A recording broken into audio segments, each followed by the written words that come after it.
তুমি কি শুনেছো আজকে? জামাতের আমির। জামাতের আমির, সুবহানাল্লাহ। তুমি কি জামাতের আমির সাহেবকে চিনো? জি। কি নাম তার? তার নাম ডক্টর শফিকুর রহমান। তুমি তাকে পছন্দ করো?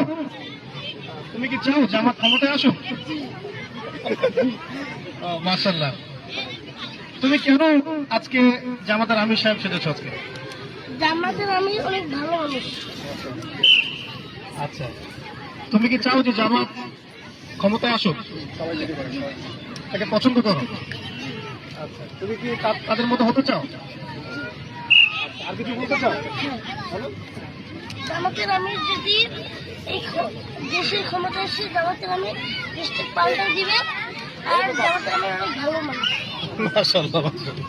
ঠিক আছে, তো জামাতের আমির সাহেবকে আমরা বার্তা দিচ্ছি যে আমাদের প্রতিষ্ঠানের ছোট্ট সোনামণি, তোমার নাম কি?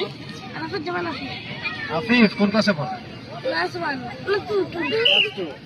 যেমন খুশি তেমন সাজুতে তিনি আপনার হুবহু নকল করেছেন এবং জামাতের আমির সাহেব সেজেছেন।